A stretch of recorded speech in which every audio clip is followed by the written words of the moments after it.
Vamos abrir as nossas Bíblias na Epístola de Paulo aos Filipenses, no capítulo 1, versículo 9. Vamos dar continuidade no nosso estudo.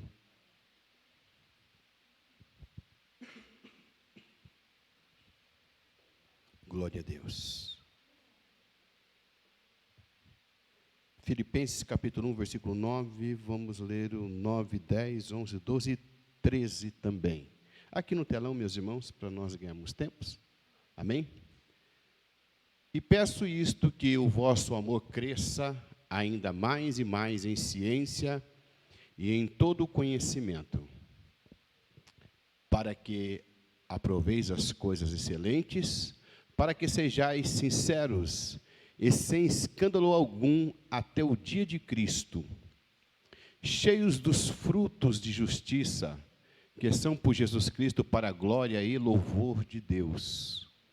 E quero, irmãos, que saibais que as coisas que me aconteceram contribuíram para maior proveito do Evangelho, de maneira que as minhas prisões em Cristo foram manifestas por toda a guarda pretoriana e por todos os demais lugares. Amém? Glória a Deus. Curva a tua cabeça, sentado mesmo, e vamos orar.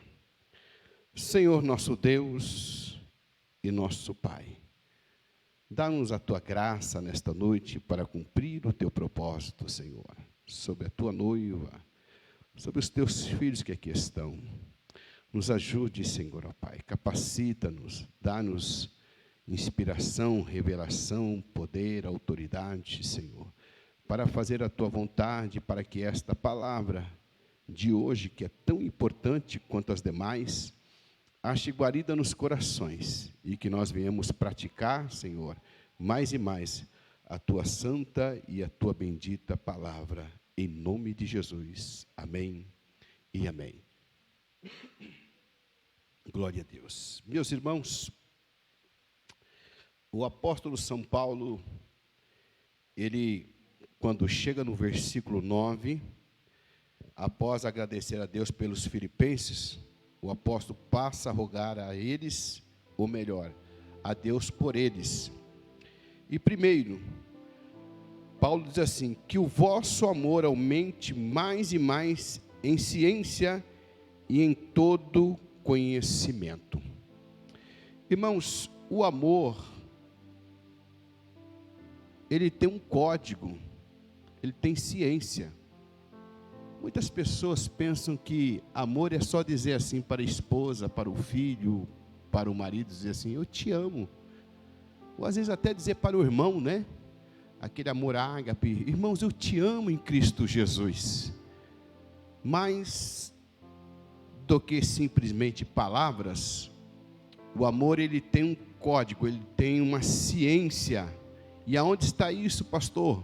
Coloca no telão para nós aí, primeira carta de Paulo aos Coríntios, capítulo 13, versículo 1 ao verso 8.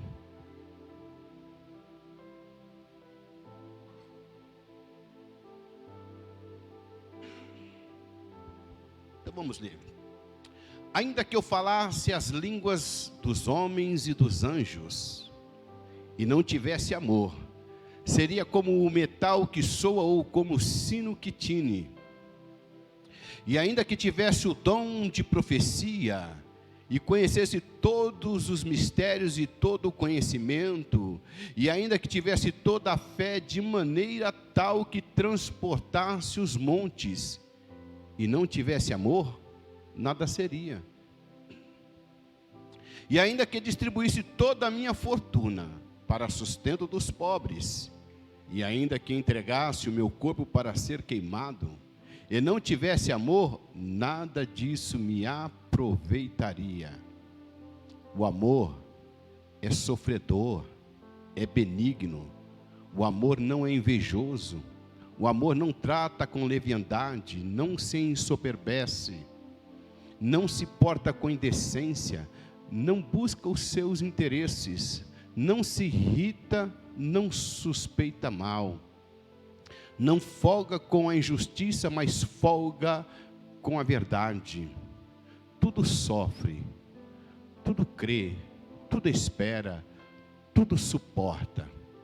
O amor nunca falha, mas havendo profecias serão aniquiladas, havendo línguas cessarão, havendo conhecimento desaparecerá. Amém? Meus irmãos, esse é o código, essa é a ciência do amor. O apóstolo Paulo diz para nós que o amor não folga com a injustiça. Eu vou dar um salto aqui, senão a gente vai se deter muito tempo aqui.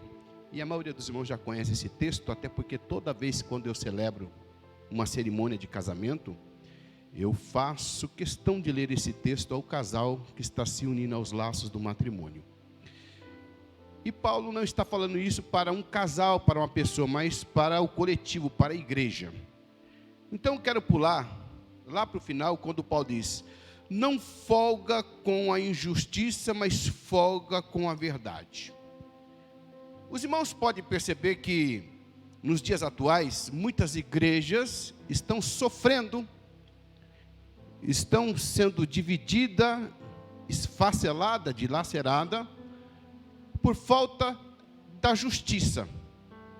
Algumas pessoas dentro de algumas igrejas ouvem determinadas coisas e logo vão se inflamando, logo vão se contaminando por aquilo que ouve, sem buscar a verdade, a raiz, sem buscar a fonte, da onde surgiu o assunto, se de fato o assunto tem verdade.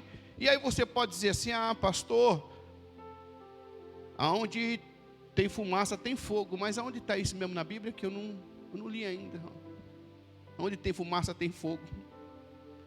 Na minha Bíblia não tem isso não, irmãos. Eu pelo menos não achei ainda, mas se alguém achou aí, me diga por gentileza.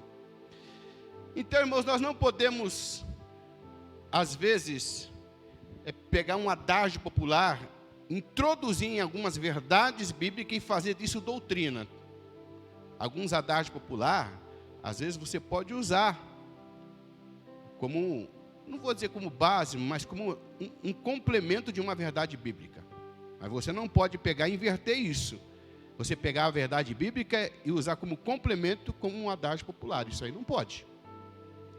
A verdade, a base sempre será a palavra. E Paulo diz assim que o amor não folga com a injustiça.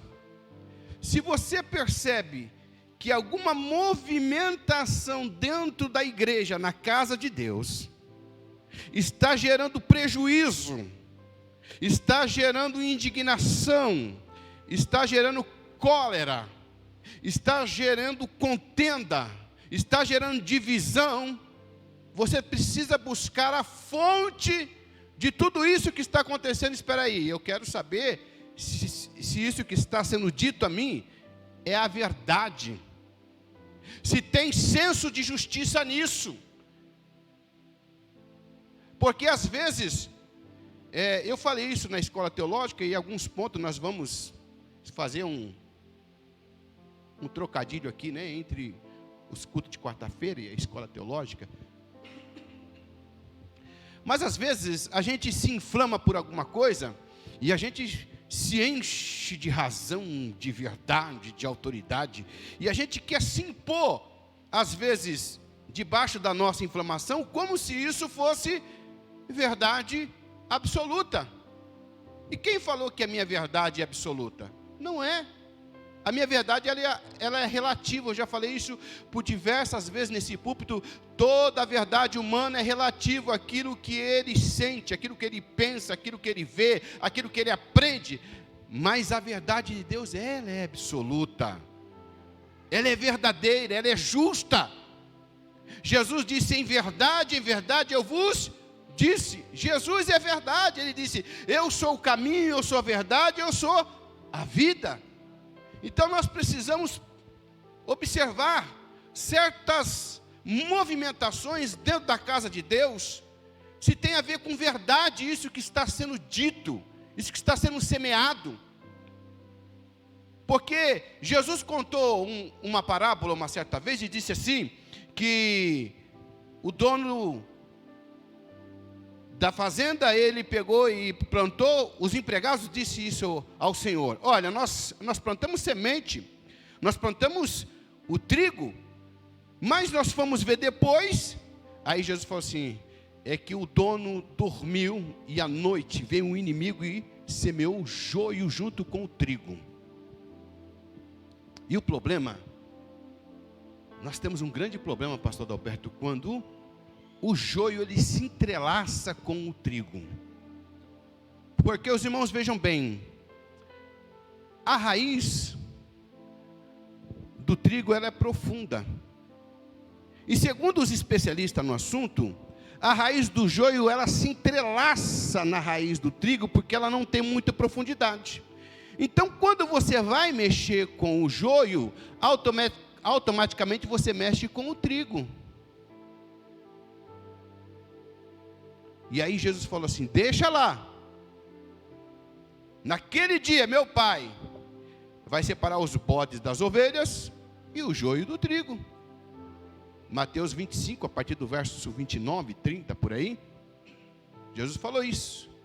Mas, enquanto isso, nós, através da palavra, através do conhecimento, através do amor, porque nós falamos tanto de amor na igreja. Ai, eu amo a Jesus. Ai, como eu amo o meu próximo. E tem gente descendo a lenha no outro. O outro não tem problema, porque eu não gosto dele. Se fosse meu amigo, que eu confraternizo juntamente com ele, na casa dele, toda semana, se mexer com ele, mexeu comigo.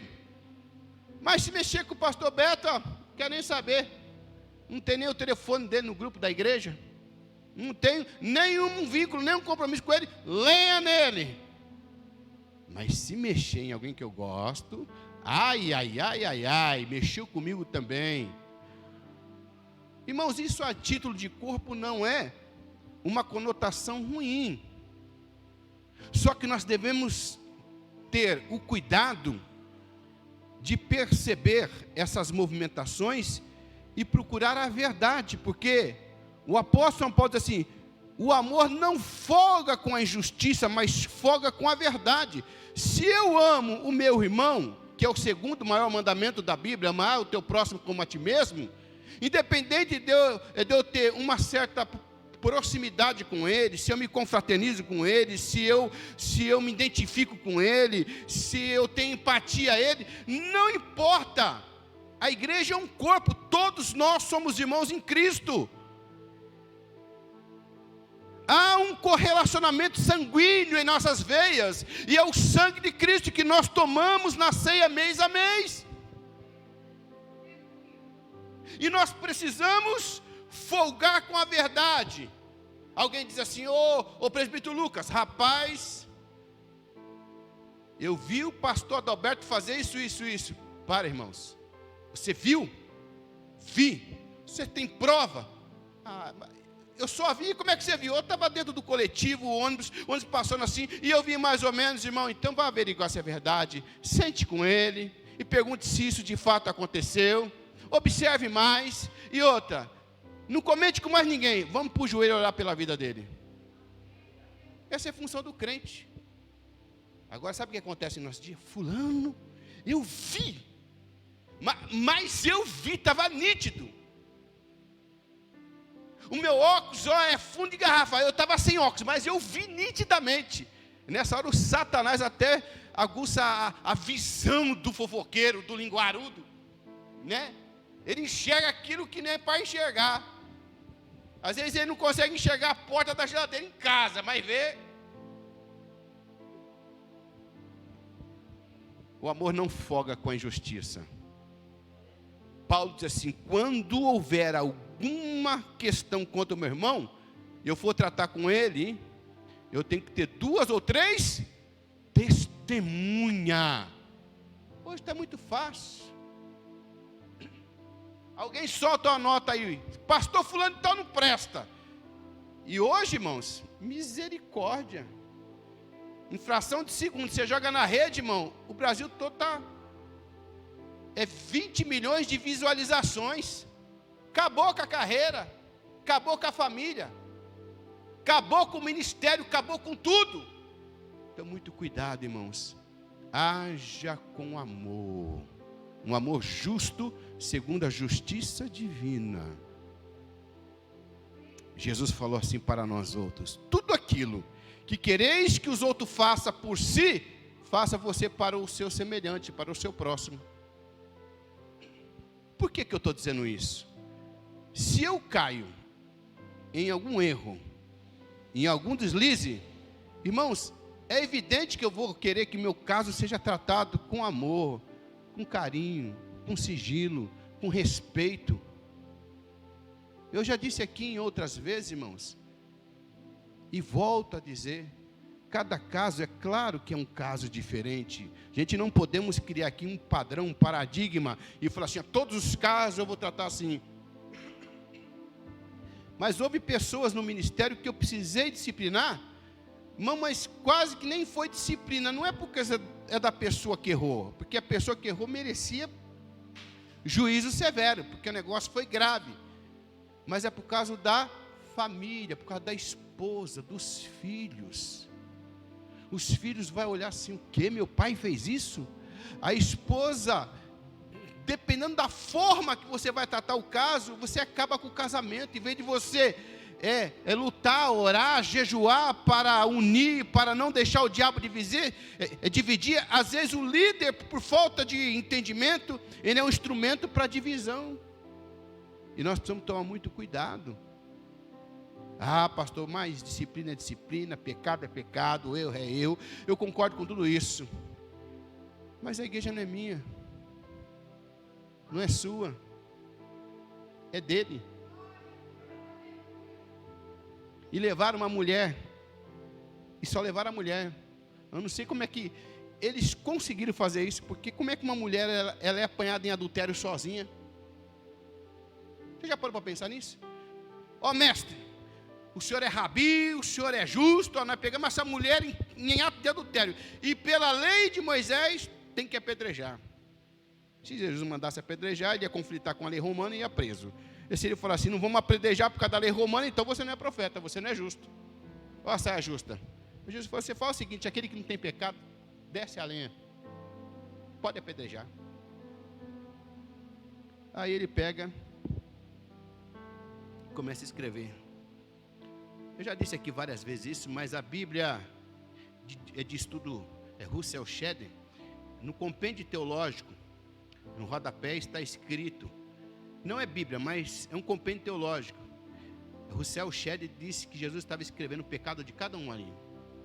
Olharam assim, ó, linha na pipa, vaza. Vixe, eu fiz aquilo que ele está escrevendo mesmo. É uma conjectura. Mas fato é que não ficou um, mas Jesus olhou e disse, mulher, cadê os teus acusadores? Foram embora, ninguém te acusou? Jesus podia dizer assim, eu te acuso porque eu sou Deus, eu sou Senhor, eu sou justo. Ele disse, eu também não te condeno, vai e não peques mais. Eu tenho um conceito muito refinado, a igreja não está preparada ainda, mas eu tenho um conceito muito afinado à questão de disciplina. Mas isso é uma questão para reunião de diretoria, pastores e assim por diante, para depois ser aplicado à igreja. Mas a questão aqui, irmãos, que nós estamos falando de amor, e amor tem ciência, tem código. Não adianta eu falar para o Beto, Beto, eu te amo em Cristo, e falar mal dele por trás. Isso é hipocrisia, isso é farisaísmo, isso é maligno, isso é demoníaco. Ah, pastor, então quer dizer que se eu não gostar de uma pessoa, eu tenho que demonstrar na minha fase, na minha fisionomia, eu tenho que virar a cara. Não, se você não gosta do seu irmão, você tem que se converter e orar. Que negócio é esse que não gostar do irmão? Ah, pastor, mas ele também não gosta de mim. Ué, só porque o irmão passou perto de você e não te cumprimentou, isso não quer dizer que ele não gosta de você. Às vezes ele não te viu, às vezes ele está atrasado, às vezes ele tem um compromisso. Há N coisas que nós podemos deduzir de uma pessoa que passa perto de nós e não cumprimenta. Nós precisamos, irmãos, viver o amor. E o amor é ciência, é código. Paulo diz, o amor tudo sofre. Sabe aquele dinheiro que você emprestou para o irmão e ele não te pagou? Ih, pastor, até agora estava bom. Não ficou chique não, pastor. Vigia na terra aí. Pois é, irmãos. Se você percebe que o irmão não vai te pagar, dobra o joelho, você não precisa nem falar para ele. Dobra o joelho e fala assim, eu estou doando para ele. É para mim não ficar com raiva dele, eu estou doando para ele, para me continuar amando ele. O amor tudo sofre. Tudo pode. Irmãos, falando nisso, se alguém quiser me emprestar dinheiro aqui, eu estou aqui, viu? Eu estou brincando, irmãos. Misericórdia. Mas, irmãos, o crente, às vezes, ele perde a bênção por pouca coisa. Pastor, mas eu emprestei muito. Para você é muito, mas para Deus não é nada. Deus é o dono do ouro e da prata. O Deus que te deu aquele muito e permitiu que você emprestasse, Ele pode multiplicar, Ele pode triplicar, quadruplicar, Ele pode dar N vezes mais. Eu estava no Japão, e depois de 11 anos, ou 11 meses que eu estava no Japão, estava fazendo visita na casa de uma irmã. Aí o meu telefone toca, o meu telefone celular. Na época não era nem telefone celular ainda, era acho que GPS, alguma coisa assim. Eu sei que tocou e minha esposa recebeu 2 notícias. Uma que é confidencial, a nível de família, eu não posso falar aqui, até porque está sendo gravado. E a outra que minha sogra disse assim, você sabe o apartamento que você tinha aqui atrás do Carrefour da Raposa, ou era do Candário? A minha esposa falou assim, sei. Você sabe todos os móveis que você deixou para me cuidar? Sei, então você perdeu o apartamento e os móveis. 11 meses eu estava no Japão. Aí eu fiquei feliz demais com a minha sogra, irmãos. Orei por ela. E disse, Senhor, me ajuda a amar mais e mais. Ela não foi culpada. Mas os meus móveis, irmãos, eu perdi tudo. Eu tinha freezer naquela época. Eu tinha tanquinho. Você não sabe o que é isso, né? Que você tem máquina de lavar hoje, você está chique. Mas 25 anos atrás, quem tinha tanquinho, irmãos? Quem tinha tanquinho há 25 anos atrás, irmão? Meu Deus, quem tinha freezer há 25 anos atrás, eu tinha. E eu deixei aqui e fui para o Japão. Perdi tudo. Eu tinha acabado de trocar os meus móveis. Eu paguei em 10 parcelas. Quando eu paguei a última, irmão, meu visto para o Japão saiu. Meus móveis eram todos novos. Era jogo de cama, era guarda-roupa, era minha cama, era o guarda-roupa, a cama das crianças, uma beliche novinha que eu tinha comprado, a bicicletinha que minha sogra tinha dado para minha filha, a Tatiane, que tinha 5 anos na época. Perdi tudo, fez Jesus. Quando eu chegar no Brasil agora, eu não vou ter onde cair morto, e agora? Meu Deus. Mas Deus não fica devendo nada para ninguém. O Senhor me deu uma casa, me deu móveis novos, me deu carro novo, aqui no Brasil. Até coisa que eu não tive a oportunidade de ter lá no Japão, Deus me deu aqui. Sabe por quê? Porque quando você vive o amor, quando você não folga com a injustiça, mas folga com a verdade, nós estamos debaixo da bênção do Senhor. E depois que nós às vezes fazemos várias coisas dentro da igreja, como participar de grupos. Irmãos, eu vou falar o que eu falei na escola teológica, eu vou falar aqui que está dentro do assunto. Cuidado, quando uma pessoa ou uma família te chama muito para se confraternizar na casa dela. É ruim? Não, é uma delícia, irmão. Você senta à mesa, come pizza, come esfirra, come coxinha, você almoça. Mas cuidado quando esse convite é feito com frequência e nunca é chamado o pastor da igreja. Não é porque eu tenho desejo de estar onde tem comida. Irmãos, não é saudável reunião e comunhão com frequência sem a liderança presente. É por isso que Jesus instituiu a ceia. E a ceia era um jantar. Vocês querem se confraternizar? O pastor tem que estar junto. Tem que estar a presença do pastor. Esse negócio de ficar grupinho ali, eu vou ali, fulano, a benção, eu vou lá, ele compra a refrigerante, ele compra Coca-Cola. Aleluia. Ele compra pizza.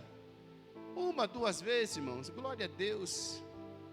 Agora, cuidado que você está ouvindo lá. Cuidado que estão te dizendo lá.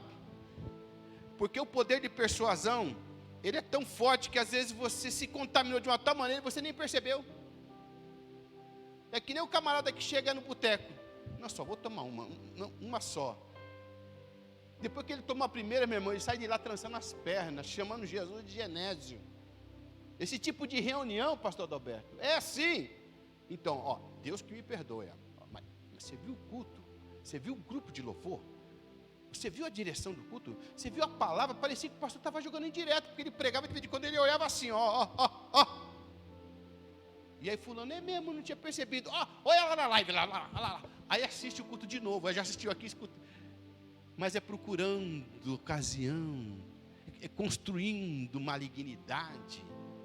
Cuidado com isso, meus irmãos. A nossa justiça, cadê a sonoplastia? Foi embora, Jesus. Preciso tanto dela aqui. Oh, Jesus. Isaías 64, 6, coloca aí para nós. Isso.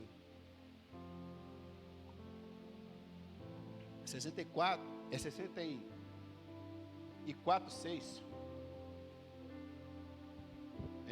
Glória a Deus. Tá bom. Os irmãos têm Bíblia aí, né? A Bíblia não foi arrebatada não, né? Glória a Deus. Aleluia. Abre aí, irmãos. Aqui, irmãos. É 64, meu santo. Aleluia. Não. Aleluia. É o vento contrário, irmão. O ventilador está ligado. Isso. É isso mesmo, está certo. 64, 6. Mas todos nós somos como o imundo, e todas as nossas justiças, como trapo da,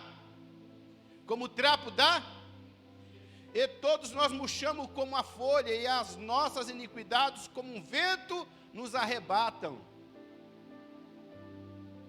Uma vez, uma irmã, ela era dirigente do ciclo de oração, a minha esposa vai lembrar disso. Sabe que era diácono. E aí um dia ela chegou em casa e falou: olha, é o seguinte, eu vim aqui porque nós temos que sentar e se reunir com o pastor. Aí eu olhei assim para ela e falei assim: mãe, só uma pergunta, isso é irrelevante, não? Não. Aqui, ó, isso aqui é reta justiça, diácono. Ó, é reta justiça. A Bíblia diz da reta justiça, sim. Lá em Hebreu, se não me falha a memória. Mas a sua justiça, para Deus é trapo de imundícia, porque ela está carregada de natureza carnal. E a nossa natureza carnal está carregada de pecado, de eu, de orgulho. Oh, irmãos, uma vez eu conversei com um cidadão lá no Japão, e ele trabalhava, irmãos, um serviço que todo mundo desejava. Pensa, um serviço leve. Ele ganhava 1.450 a hora, irmãos. Eu ganhava 1.300 na época. Ele ganhava 150 ienes a mais a hora. E o camarada, irmãos, ele trabalhava com as pecinhas eletrônicas desse tamanho, colocando a máquina, tirando, colocando a máquina. E eu trabalhava lá, irmão, que nem um escravo. Verdade, irmãos. A minha esposa sabe disso. Os primeiros meses de Japão, eu emagreci 20 quilos, tanto trabalhar, irmãos. Usava aquele sapato de um ferro na ponta, esfolava, sangrava tudo os lados. Sofri no Japão, irmão. Foram 6 anos e meio de fábrica, e só Deus sabe o preço que eu paguei para ficar tempo integral na obra lá no Japão. E aí um dia lá, ele pegou e discutiu com o japonês, e o japonês tinha menos tempo de casa do que ele. E aí ele levou para o chefe falou assim: ó, ou você pede desculpa para ele, eu vou dar cubia, eu vou te mandar embora. Eu falei: não vou pedir desculpa não. Aí ele chegou para mim no ônibus todo, falou: irmão, fui mandado embora, mas eu não abaixei o meu orgulho. Eu falei: oxi, que orgulho mais besta é esse? Irmãos, percebe? O ser humano, não vou pedir perdão, eu vou abaixar, eu vou me humilhar, eu me humilho para Deus. Irmão, para com esse negócio de besteira. Quando eu me humilho diante de Deus e peço perdão ao pastor Beto, por alguma coisa que eu faço, eu estou vivendo aquela palavra que Jesus disse, que a soberba precede a queda.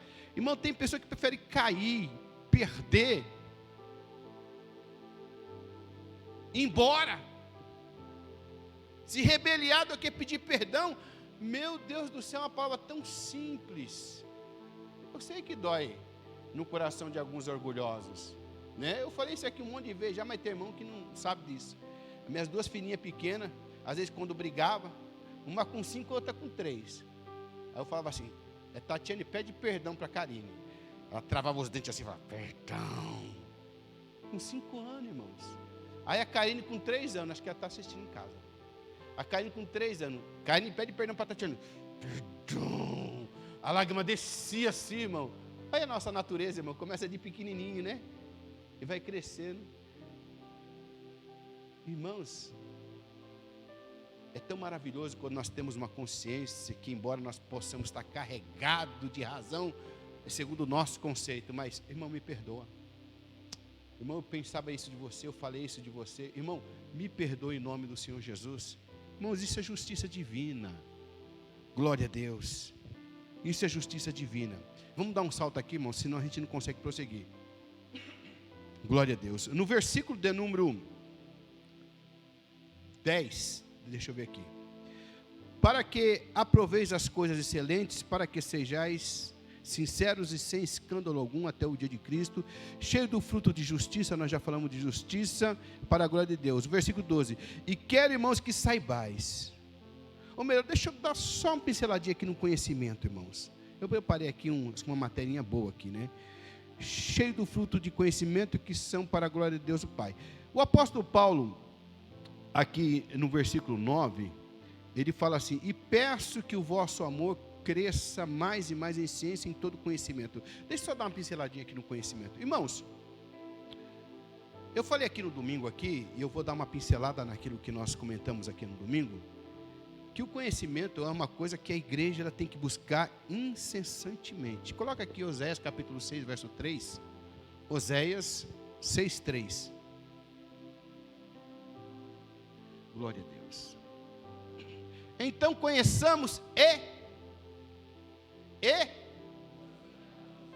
glória a Deus, em conhecer ao, só até aqui, irmãos, aceitou Jesus, vem para a escola bíblica dominical, irmão, eu sou o pastor da igreja, eu podia dizer assim, eu já dou aula teológica, eu vou fazer, irmão, é uma delícia ouvir, irmãos, eu aprendo, gostoso ouvir.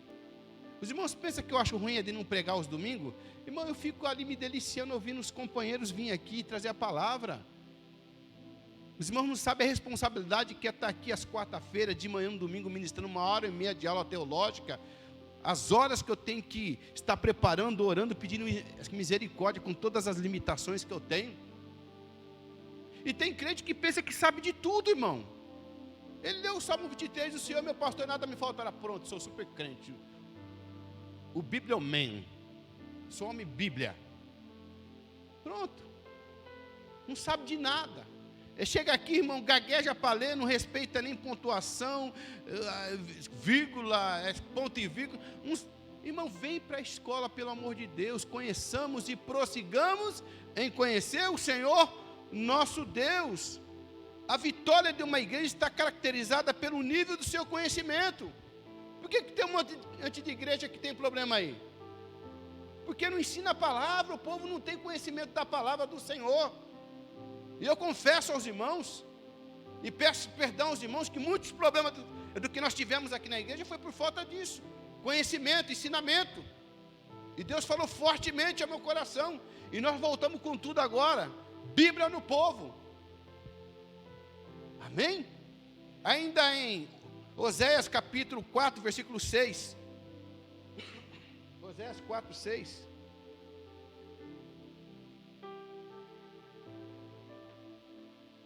O meu povo foi destruído porque lhe faltou? Porque tu rejeitaste o conhecimento, também eu te rejeitei, para que não seja sacerdote diante de mim. E visto que te esqueceste da lei do teu Deus, também eu me esquecerei de teus filhos. O povo é destruído porque faltou conhecimento. Espera aí, pastor, ali está falando de sacerdote. O conhecimento é para sacerdote, pastor, obreiro. Abra a sua Bíblia em 1 de Pedro, no capítulo 2, versículo 9. Vamos bem devagarzinho aqui, né, irmão, para a gente aprender, né? É 1 de Pedro, capítulo 2, versículo 9. Aleluia. Mas vós sois a geração eleita, a nação santa, o povo adquirido, para que anuncieis as virtudes daquele que vos chamou das trevas para a sua maravilhosa luz. Pedro está dizendo: vós sois geração eleita, sacerdócio real. Conhecimento é para nós. Por falta de conhecimento, às vezes você não consegue lidar com as suas adversidades. Não sabe. Às vezes você não sabe lidar com o problema familiar que está lá em casa lá. Todo dia é briga, é contenda, é confusão. A resposta está na palavra. É ser de manso, é ser de humilde, é ser de compassivo, ser de longânimo, seja benigno. Começando em casa, que tem gente que é uma maravilha, é um doce, irmão. A gente olha assim de perfil e fala: puxa vida. Me perdoe, eu vou ser sincero aqui, irmão, eu vou ser muito sincero. E é claro que eu estou falando aqui em tese. Mas tem camarada que olha e fala: meu Deus, eu queria aquela mulher para mim. Olha como ela sorri, como ela cumprimenta os irmãos, como é boazinha, vai viver com a peste dentro de casa. Só é bonzinha fora. Aí o camarada chega no culto assim, ó: Pai do Senhor, minha irmã, oh glória, mistério, oh Jesus, se esse marido fosse meu, olha, o camarada não tem nem barriga, meu Deus, ele se cuida. Olha o tipão, olha, 1,75 m, 1,74 m, meu Deus. E fica, tem crente assim, irmãos, falta de conhecimento. Aí o camarada lá dentro de casa é um bruto, é um grosso, é um camarada sem amor, sem misericórdia, um preguiçoso, um porco, um relaxado. É verdade. O camarada chega perto da esposa, irmão, mata a esposa com o abafo da onça, não escova o dente. Aí ele chega na igreja todo cheiroso assim, ó. Mandem mostrar os dentes para você ver. Aí, é por falta de conhecimento. Nossa, Deus, olha o terno, olha que caída do terno. Olha aquele irmão, salto, olha a chapinha dela. Cuidado. Isso aqui é falta de conhecimento. Você não sabe a bênção que você tem na tua casa. Você não sabe o tesouro que você tem na tua casa. Irmão, irmã, valorize o que Deus te deu. Aquela mulher que trabalha, arregaça as mangas, pega o salário desse aqui, meu bem, vamos gastar junto, vamos pagar as contas junto aqui. Eu vou comer ovo, você vai comer ovo também. Hoje tem picanha, nós vamos comer picanha. Eu vou passar a prova contigo, nós vamos chorar junto, nós vamos sorrir junto, nós vamos conquistar junto, nós vamos para o céu junto, em nome de Jesus. Essa é a maravilha que Deus te deu. Agora, existe casal que vive com crise em casa porque ele quer viver a vida do outro, mas não conhece a vida do outro. É uma história. Um certo irmão chegou uma vez lá na igreja, lá, e a esposa dele com o vestido marcando todo o corpo. Aí o diácono da igreja olhou assim e falou: oh Jesus, que pedaço de pecado. Ele pensou alto. Só que tem gente que pensa alto e não vigia. Aí o diácono na porta olhou para o outro assim e falou assim: era a esposa do presbítero. Acabou o culto, falou: ô presbítero, cuida bem do que Deus te deu, porque olha, o que você tem todo mundo quer. O presbítero olhou assim: o que, rapaz, você está falando? O que você tem todo mundo quer. Você quer para você? Ah, irmão, pode levar, você não sabe a tribulação que é isso aqui em casa. Você não sabe o prejuízo do cartão de crédito. Irmãos, a coisa melhor que nós temos é aquilo que Deus nos confiou, é para cuidar. São crises que surgem por falta de conhecimento. Lá no âmbito profissional surge crise, confrontação, humilhação. E você não sabe lidar, falta de conhecimento. Você passa a prova.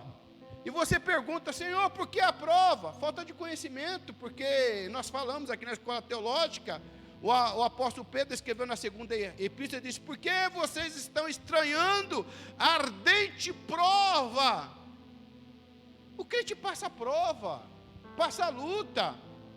Paulo escreveu isso aqui, irmão, dentro de uma prisão, aguardando a espada de Nero passar o pescoço. E Paulo estava lidando bem com isso, porque Paulo, ele sabia que se a morte dele chegasse a qualquer momento, ele ia se encontrar com Cristo.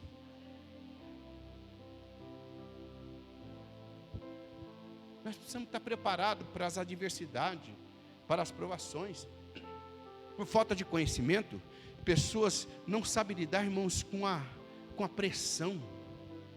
Às vezes é pressionado lá no trabalho, irmãos, ele pega toda a pressão, os problemas do trabalho e faz da noite do seu cônjuge, dos seus filhos, um inferno, porque não sabe separar problema. Falta de conhecimento. Vai fazer visita, isso aqui é para os obreiros, e sai da visita e todo contente, alegre, Deus deu vitória, e chega em casa, começa a contenda. Saiu da visita, sai orando: Senhor, eu saí, Senhor, mas guarda a minha mente, guarda a mente da minha esposa, guarda a mente dos meus filhos, para que aquela tribulação, aquele problema que estava lá não nos acompanhe, porque o diabo é astuto. Falta de conhecimento. Muitas pessoas vai lá no psicólogo, no psiquiatra, no terapeuta, toma tarja preta, porque não tem conhecimento. Ah, pastor, os profissionais não é para ser usado? É sim. É sim. O ano de 2021 foi um ano negro na minha vida e no meu ministério. Oh, irmãos, os irmãos não sabem o quanto que foi difícil. E eu não fui no terapeuta, eu não fui no psiquiatra. Me deram alguns remédios para poder tomar. Hoje eu dou risada, irmãos, porque eu estava melhorando. Mas a melhora não era do remédio, porque eu levantava de madrugada para poder orar. E sabe por que eu digo que não era por remédio? Depois que passou aquela crise forte, eu peguei o remédio assim, eu falei: meu bem, que foi a amiga dela que deu. É psicóloga, né? É psicóloga. Esse remédio faz 3 meses, está vencido, meu bem. Está aí, irmão. Eu tomei remédio com 3 meses vencido. Agora, como é que eu superei se o remédio estava vencido? Remédio vencido não faz efeito, sim ou não? Oração, palavra. Bendito é o nome do Senhor. Meu povo é destruído porque lhe faltou conhecimento. Com conhecimento você tem o poder de sobrepujar os desafios, as crises. Nós precisamos ter conhecimento da palavra. O Salmo 42, versículo 5.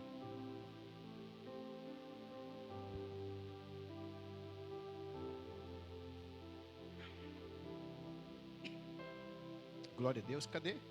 Já está colocando ali. É 42, 5. Por que estás abatido, a minha alma? E por que te perturbas em mim?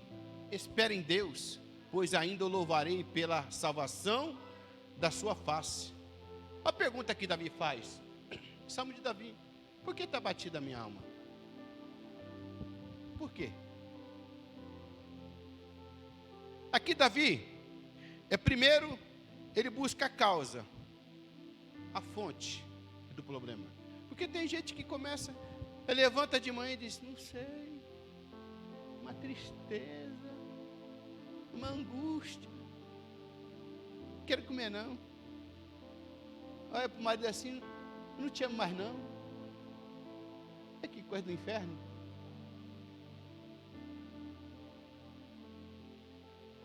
Era rei, barriguinha cheia, súditos no palácio. Ele faz uma pergunta, ele faz uma introspectiva, ele faz uma autoanálise. Por quê? Quem causou isso? Da onde veio isso? Número 2, Davi busca o nível da sua estrutura. É porque eu estou sentindo esse abatimento. É porque está abatido a minha alma. É porque te perturba dentro de mim. Oh Jesus, acabou a força. É porque te perturba dentro de mim. Ele busca a estrutura. Porque quanto mais prova você passa, mais estrutura você tem. É como se Davi tivesse se dizendo assim: puxa vida, a pancada foi forte, porque minha alma está batida, está uma perturbação dentro de mim. Primeiro ele busca a causa, depois ele busca o seu nível de estrutura. Aí terceiro ele diz: espere em Deus. Davi conhecia Isaías 64:4, coloca aí. Ele conhecia. Deixa eu citar aqui, irmão, porque senão o horário vai embora. Porque desde a antiguidade nunca se viu e nem se ouviu um Deus. Aqui, ó. Porque desde a antiguidade nunca se ouviu e nem com o ouvido se percebeu e nem com os olhos se viu um Deus além de ti, que trabalha para aquele que neles. Davi diz: espere em Deus. Eu conheço a Deus, eu vou permanecer ali. E quando você lê o Salmo 27, versículo 4, Davi diz assim: uma coisa pedi ao Senhor e a buscarei, que eu possa morar na sua casa todos os dias da minha vida.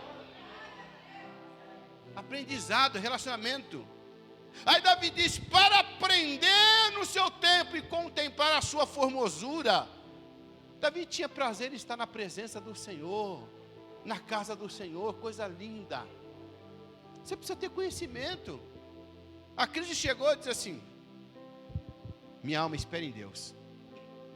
Por quê? Porque está trabalhando, está no controle.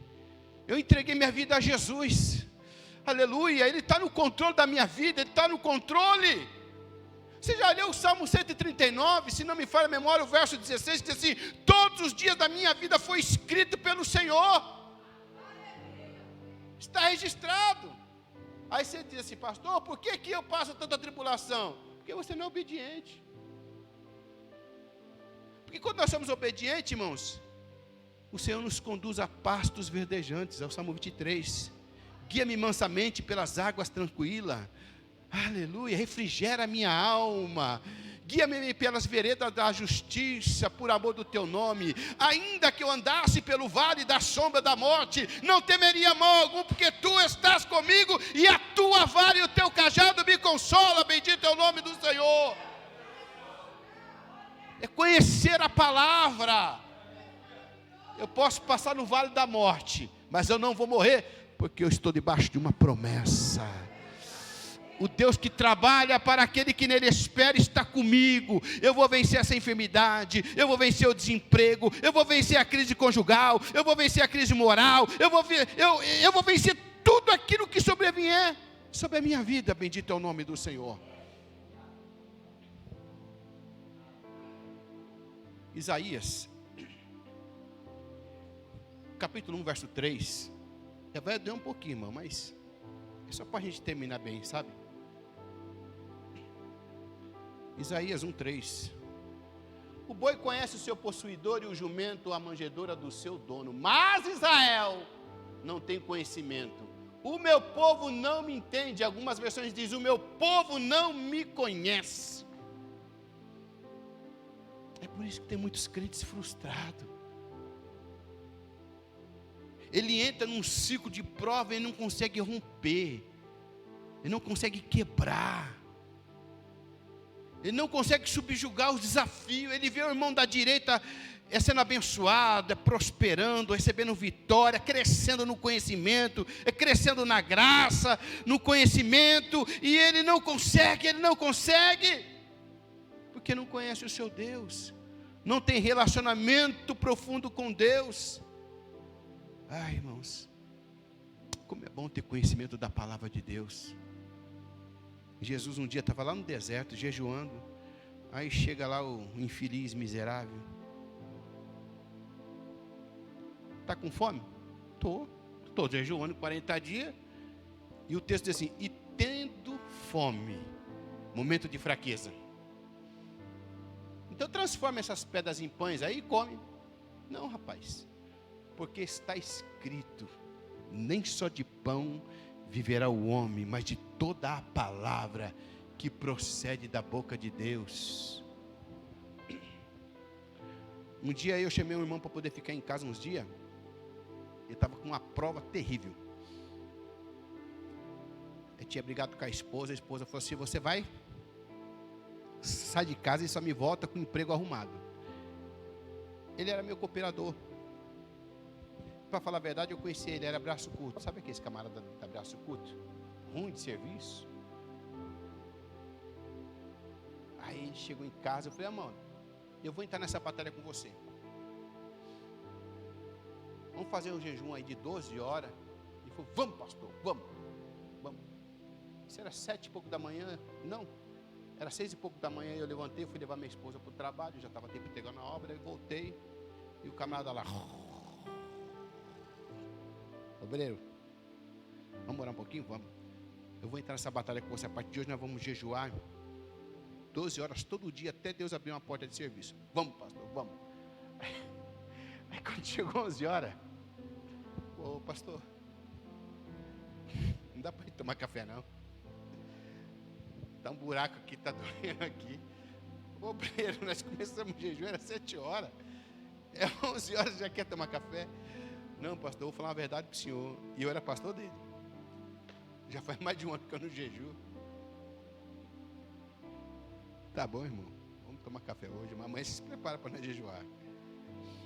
Os irmãos entendem? Quer vitória, irmão, mas não quer pagar preço. Não entende, irmãos, que certa casta de demônio, porque às vezes a preguiça é demônio, viu? Um camarada que é preguiçoso mesmo. Você convida ele, irmãos. É para sair para procurar emprego. Você sai sozinho. Aí você olha para trás, não está não. Você está sozinho. A preguiça é demoníaca. Lê o livro de Provérbios, você vê que Salomão fala a respeito da preguiça. Ó, vai ter com a formiga o preguiçoso, né? E Paulo, ele é mais enfático, diz assim: aquele que não trabalha não come. Você já leu essa passagem bíblica? Trabalha não come. Glória a Deus, meu horário acabou já. Irmãos, o conhecimento, ele nos dá poder em todas as áreas. Quando você conhece, você tem autoridade, você tem propriedade para falar. Eu já falei isso aqui uma vez, mas aconteceu um pastor, depois do almoço, ele pegou e foi deitar e tirar aquele cochilo. E aí o telefone toca, uma pessoa caiu endemoniada lá, o filho de uma irmã lá, a filha de uma irmã caiu endemoniada, e ele meio desajeitado, colocou o sapato no pé e levantou e foi lá e sai em nome de Jesus, sai em nome de Jesus. O demônio na boca da menina deu uma gargalhada e falou assim: você quer me expulsar? Você que encheu a pança de macarrão e frango? E ele tinha comido macarrão e frango. Aí ele olhou assim assustado e pensou: mas como é que o diabo sabe que eu comi macarrão e frango? Ele não é onipresente, nem onisciente, irmão, mas se você comer macarrão e frango, ele sabe. Aí, ao conhecimento, ele falou assim: ô diabo, com macarrão, sem macarrão, com frango, sem frango, você vai sair no nome de Jesus. E não é que o diabo saiu? Acabou. Agora, se é alguém que não tem conhecimento, fala: ih, Jesus, saída pela direita. Um dia eu estava em casa também, depois do almoço, era no domingo, e um dos nossos pastores, era um pastor que congregava com a gente, ele ligou, desesperado: pastor, vem cá, a minha irmã caiu endemoniada aqui, pastor. Eu falei: amado, mas você é pastor, amado, dá seu jeito aí, eu tô me arrumando para ir para a igreja, eu estava literalmente me arrumando para ir para a igreja. E eu cheguei lá, irmão, entrei na casa cheio de fome, estou na casa, uma bagunça, imundiça a casa. E aí ele chegou lá e falou: pastor, é uma legião, porque eu já expulsei, saiu um monte, entrou um monte, sai e volta. E aí eu olhei para o tamanho da menina, misericórdia, irmão. Pensa numa mulher grande, em todo sentido, grande. Aí eu olhei para minha esposa, e ela lá, já olhou para mim rosnando.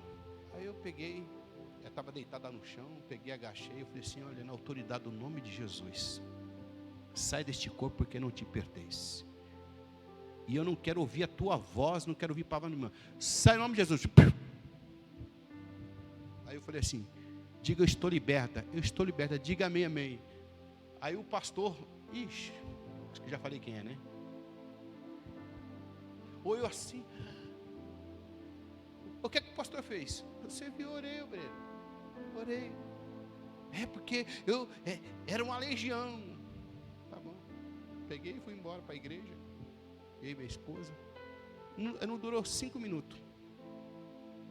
Autoridade, irmãos. Porque você conhece a palavra. Não é no meu nome. É no nome de Jesus. O nome de Jesus é santo. É poderoso. Mateus 28, 18. É-me dado todo o poder no céu e na terra. Olha, Paulo dizendo aos Filipenses 2, a partir do verso 4, e Deus lhe deu um nome que é sobre todo nome, no céu, na terra e debaixo da terra. Acabou, é no nome de Jesus. O Cristo redivivo, ressurreto, poderoso, glorioso, maravilhoso, Deus forte, Pai da eternidade, Príncipe da paz, é no nome dele, acabou.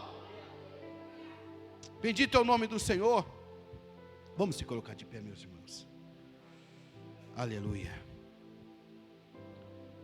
Conheçamos e prossigamos em conhecer o Senhor nosso Deus. Irmãos, eu pregando esta palavra hoje, ensinando, os irmãos não sabem, se eu pudesse voltar no tempo e me desdobrar mais do que eu tenho me desdobrado na obra do Senhor, para não deixar faltar em nenhum momento a escola bíblica dominical, eu faria de todo o meu coração. Eu lembro quando eu era cooperador aqui no Brasil, a igreja do Jaguaribe, 2 minutos eu termino.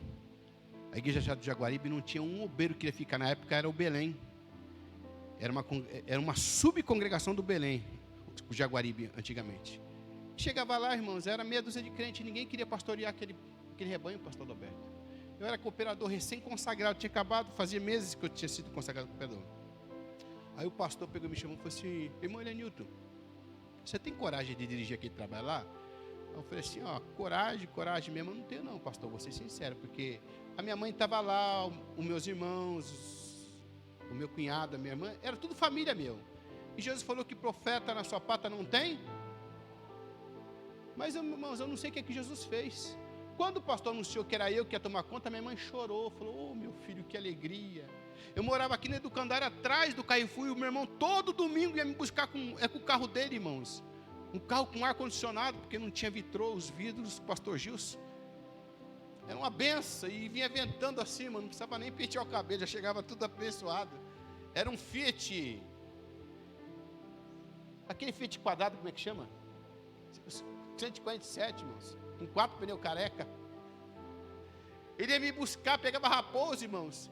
E olha, eu vou te falar, irmãos, não tinha proteção divina maior, porque um carro daquele, faltando um vidro, com 4 pneus careca, pegando um pedaço da raposa e a polícia não pegar, é milagre.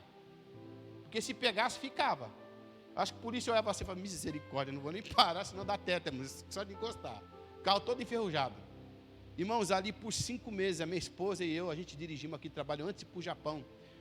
Nós passamos o trabalho quando o visto saiu, quando comprou a passagem, nós integramos o trabalho uma semana, na outra semana já embarcamos para o Japão. Irmãos, foi uma experiência maravilhosa. Sabe o que é que eu tinha? Revista de escola dominical era a minha única fonte de consulta. Não tinha livro, não tinha Bíblia de estudo, não tinha nem harpa cristã, irmão, porque era aquela Bíblia de zíper que já vinha com harpa e tudo com letra grande. Era a única ferramenta que eu tinha, era revista da escola dominical. Domingo, irmãos, não falte na escola dominical, amém? Glória a Jesus. Vamos orar, pastor Adalberto? Faz o encerramento aqui, meu querido. Deus avisos. Glória a Deus.